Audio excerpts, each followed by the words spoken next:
Well, do you have enough money set aside for retirement, or are you becoming concerned about that? And in fact, recent surveys have said that it is a major, not just concern, but fear of many Americans that they will outlive their money. Let's not let that happen. Barbara Williams+Gloria Foote here from Financial Focus this morning to talk to you about your retirement. Is that really one of people's fears? Not just concern, but fear? It is the scariest, most important decision financially that somebody will make in their life. We hear all the time across the desk in our offices, I've saved money all my life, and they've been really good hoarders and putting it away. And being able to turn that switch and turn it on to income becomes a very difficult thing. So we put it away in the 401k if we're, right, you know, at least following that model, if we've gone that far.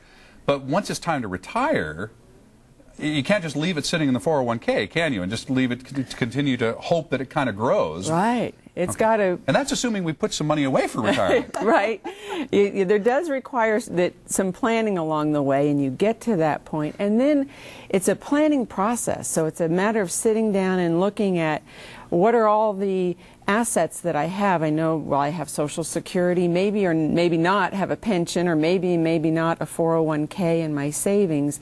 And so at that point, hypothetically, we would take a client through a situation where we look at all of those resources that are available and then project out lifetime. If I live to age 95 and I have, let's say, 3% inflation, and let's say my investments earn X rate of return, how much can I live on for the rest of my life and spend the last dollar on the last day? That would be the ultimate goal. Right.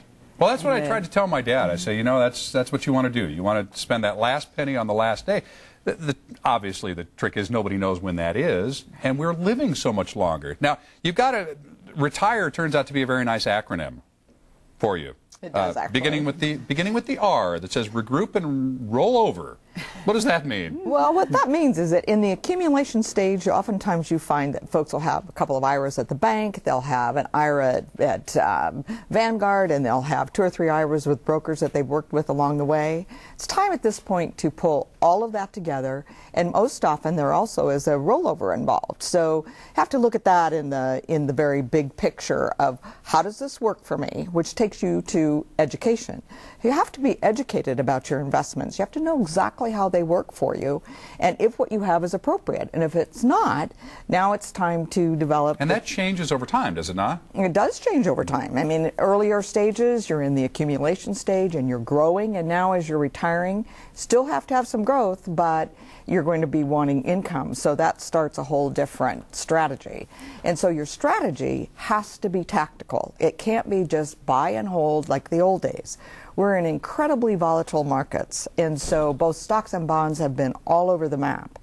So it's time now in this environment to build a 6-cylinder engine that can operate on 4, because not everything's going to be working at the same time, wouldn't you say, Barbara? That's right. And this whole key then, which leads us to the I, is to invest wisely and to prepare for inflation. You know, at 3% inflation, the cost of things will double in 26 years. We all hope to live longer than that. Sure. In inflation, in retirement. And then we need to be sure that we have reasonable expectations, and that we're not going to get 10% most likely in the next 5 years or so. So we need to be able to live, like Gloria said, on a 4-cylinder retirement plan. I like the E. The rest of it sounds like I need a professional to help me, but the E standing for enjoy. It does stand for enjoy, and at that point in time, here you have accumulated all these funds. Be able to turn them loose and be able to retire, do some charitable things, travel, spend time with your grandchildren, my very favorite. Sure. And so that's why we use the acronym RETIRE. We pretty well follow that through and make it work. All right, Barbara Williams and Gloria Foote, certified financial planners. Financial Focus is the name of the company. Call them for that free consultation that you see listed right there on your screen, and the phone number is right there. And give them a call and get the peace of mind now going forward. And it's never too late to get started. That's right. Probably the bottom line message. That's absolutely right. But don't wait too much longer. All right, San Diego Living coming right back after this.